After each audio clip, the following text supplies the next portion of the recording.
This video is sponsored by Tech21. Get 10% off all cases using the special link in the description below. What's up guys, Saf here on SuperSaf TV and welcome to another unboxing. This time we've got the iPhone 11 and not only do we have it in green, but we also have it in red because we're doing things SuperSaf style. Those were the two highest voted colors and it was so close, so I thought why not bring you guys both. A thumbs up for that would be appreciated. If you want to check out the iPhone 11 Pro Max, then that video has also been uploaded. Here's the box, so you can check that out. That's going to be linked in the cards and in the description. In this video, we're going to be checking out the iPhone 11s. Now you might remember last year I predicted that the iPhone XR will be the most popular iPhone of the year, and I was right. And I had the same prediction for the iPhone 11. I believe this is going to be the best-selling and most popular iPhone of the year. What is that? Well, let's unbox these and find out.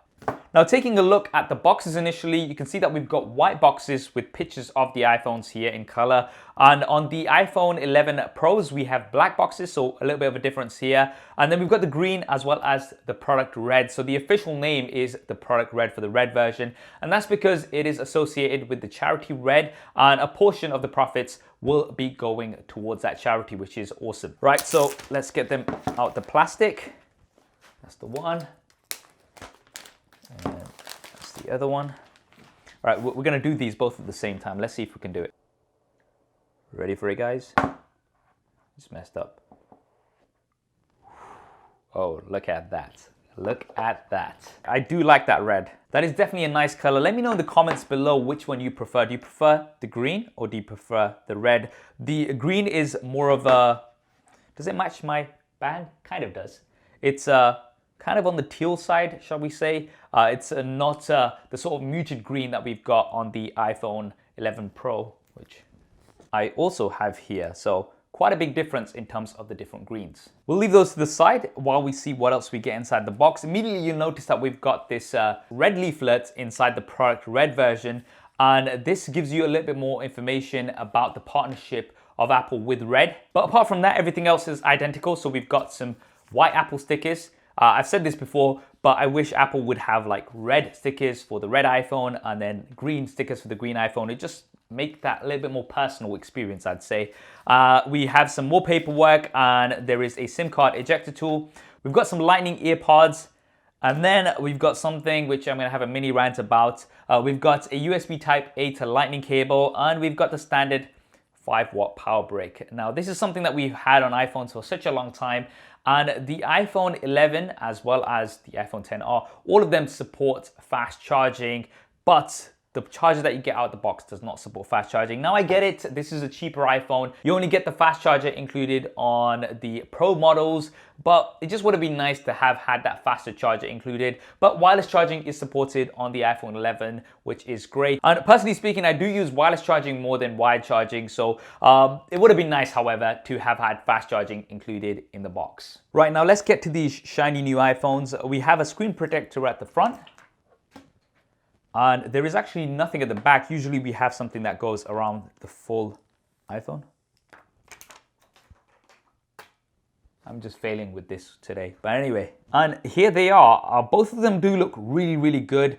We've got a glossy glass finish. On the iPhone 11 Pro, we have more of a matte finish. So let me just quickly show you here. So you can see that we've got quite a bit of a difference here. Which one do you prefer? Do you prefer something more matte or do you prefer something more glossy like we've got here on the 11s? And you can see that the frame is color coded. So we've got a red frame on the red iPhone and a green frame on the green iPhone. There are 4 more colors available. We've got a black, we've got a white, we've got a yellow, we've got a purple. Yeah, that's everything. That's 4.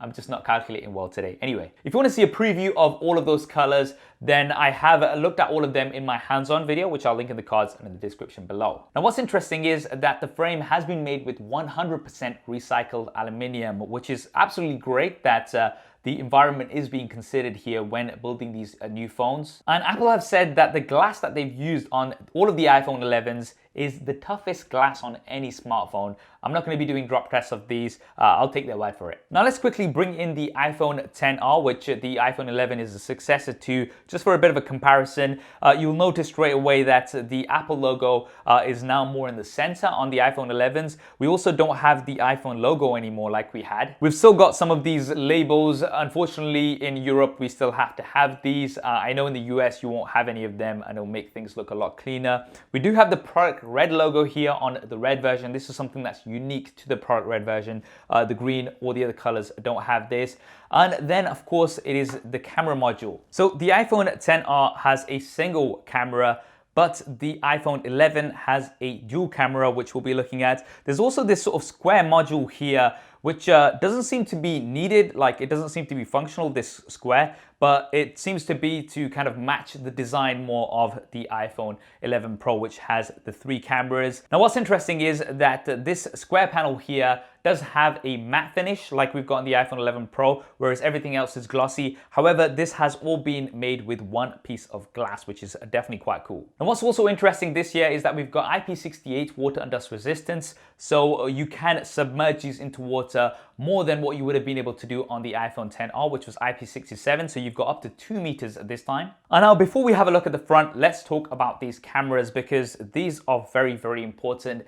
These are the same 2 cameras that we've got on the iPhone 11 Pros. The iPhone 11 Pro does have an additional telephoto camera, which we don't have here, but we do have the primary camera, as well as a new addition this year, the ultra-wide. So both of these are 12 megapixels. The primary camera has an f1.8 aperture, and then the ultra-wide has an f2.4 aperture with a 120-degree angular view. Now, traditionally, iPhones with 2 cameras have had a regular as well as a telephoto to give you optical zoom.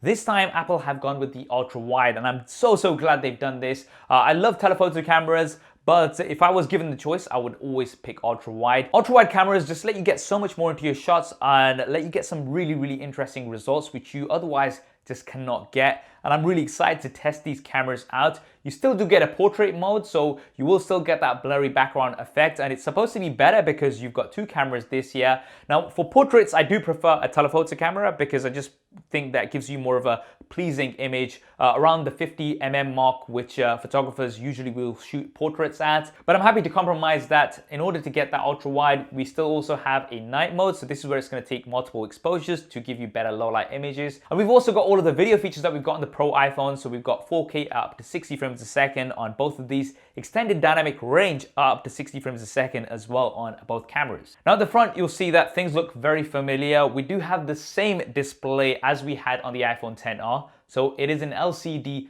liquid retina display with the same resolution. Now these are not bad displays, they're actually very good displays, and they're also very color accurate. But when you do compare them to the iPhone 11 Pros, then there is a big difference, and that's because we've got OLED technology on the iPhone 11 Pros versus LCD on here. And just to give you a bit of an example, on the iPhone 11 Pros, we have a contrast ratio of 2 million to 1, whereas on the iPhone 11s, the contrast ratio is 1400 to 1. So we've got a big difference here. The iPhone 11 Pros also have up to 800 nits of brightness, and this can be boosted up to 1200 nits if you're watching HDR content. The iPhone 11s have around 625 nits of brightness. For the pixel density, you've got around 326, which is the same as what we had on something like the iPhone 8.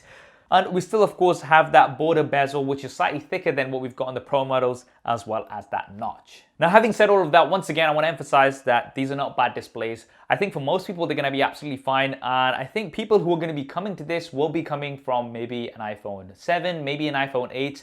And for those people, they are really going to appreciate the smaller bezels of this phone compared to the previous versions, and I don't think they're going to mind that resolution. Yes, I would have liked to have seen 1080p. It's not something that's a massive deal in day-to-day usage, but if you do have your phone quite close, you can realize the sharpness difference. And if you have it up against a phone like the iPhone 11 Pro, then you can notice that difference.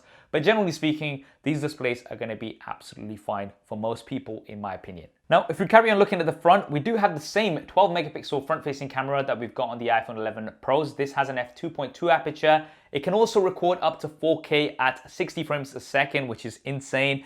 And we've also got a wider angle of view now for the front-facing camera. So if you do tilt it in landscape, it's going to automatically go wide so you can get more people into your shots.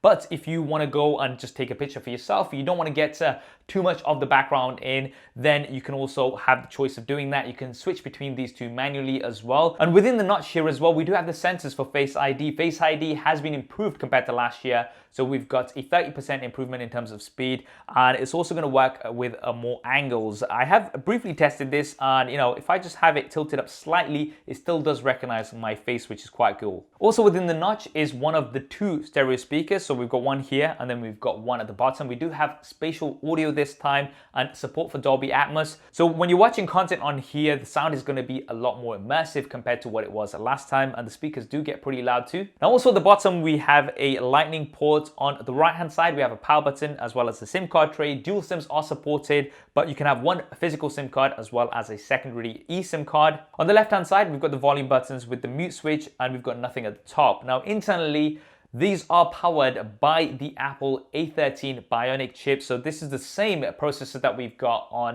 the iPhone 11 Pros, and it is going to be one of the fastest out there. It's up to 20% faster compared to the A12 that we had last year, and it's also 30% more power efficient. The iPhone 11 is also supposed to last 1 hour longer, according to Apple, compared to the iPhone XR. So we've got a slight battery improvement here as well.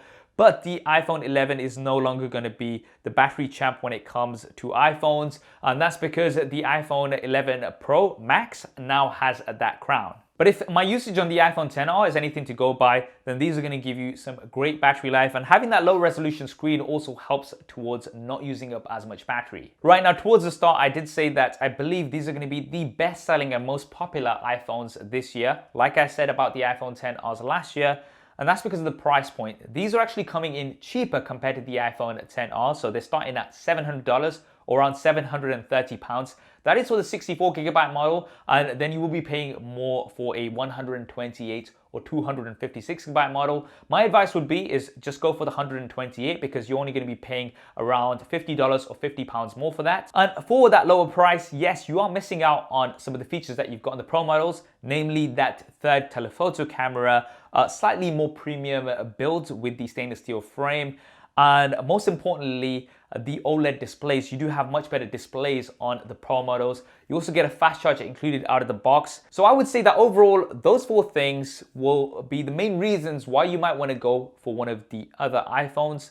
But if those things are not that important to you, then my advice would be to go with the iPhone 11s. You are getting a much better deal in my opinion, and you are saving around £320 or $300 in the US on the iPhone 11 compared to the iPhone 11 Pro. Of course, if those features are important to you, then I'd recommend checking out the Pro models. That's what I think anyway. What do you guys think? Definitely drop me a comment below and let me know your thoughts. Of course, there's going to be lots more coverage with the new iPhones here on the channel, SuperSaf style. So if you want to see all of that content first, then be sure to subscribe and hit that bell icon so you don't miss any of it. And as mentioned towards the beginning, if you want to protect your shiny new iPhones, then you might want to pick up a case from our video sponsor, Tech21. The best Tech21 cases just got even better for iPhone. With built-in antimicrobial protection and plant-based materials, you're getting more protection from more sustainable cases. Rid your case of 99.99% of microbes and keep it hygienically clean with built-in antimicrobial protection. And the best part is built into the material itself, which means permanent lasting protection. Get the same protection from more sustainable materials.